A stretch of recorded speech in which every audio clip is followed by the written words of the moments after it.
السلام علیکم ورحمۃ اللہ۔ آج کی مختصر بات آیا آف دا ڈے کے مطابقت میں نہیں ہے، لیکن یہ بہت اہم ٹاپک ہے، تو میں نے سوچا اس کے بارے میں تھوڑی سی بات کر لی جائے۔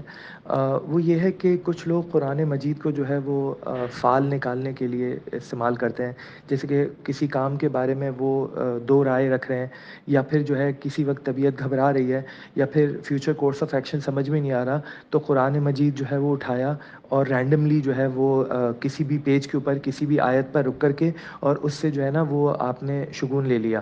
تو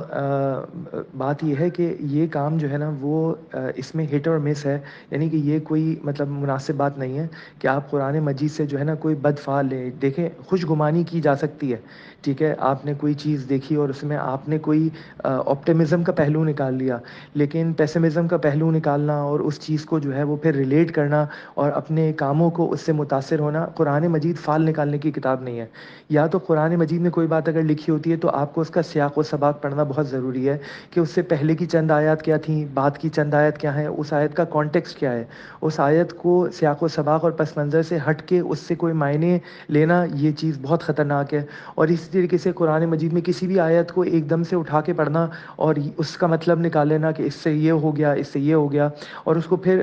بغیر نالج کے آج کل کے حالات سے یا اپنی لائف کے ساتھ ریلیٹ کرنا، یہ بھی تھوڑی خطرناک بات ہے۔ اس لیے بہت ضروری ہے کہ قرآن مجید کو یہ فال نکالنے کے کام میں نہ لیا جائے، ٹھیک ہے۔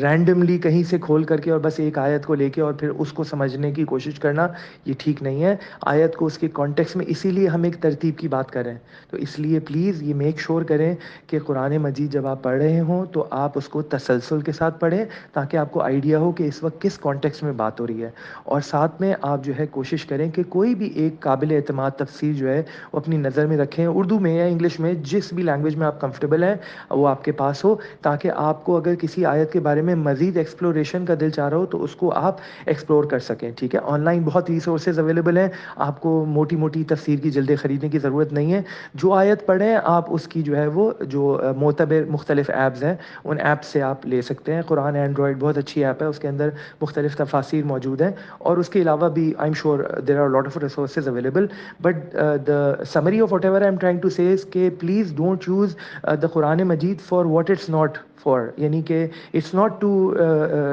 get good or bad omens، it's to get ہدایت۔ ہدایت کی کتاب ہے اور it's a book of signs، تو we have to make sure کہ ہم اس چیز کو اسی طریقے سے لے کے چلیں جس کانٹیکس میں بات ہو رہی ہے۔ اللہ تعالیٰ مجھے بھی قرآن مجید سمجھنے کی اور اس پہ عمل کرنے کی توفیق نصیب فرمائے، اور اللہ تعالیٰ ہم سب کو قرآن مجید سے ہدایت لینے کی توفیق نصیب فرمائے، آمین۔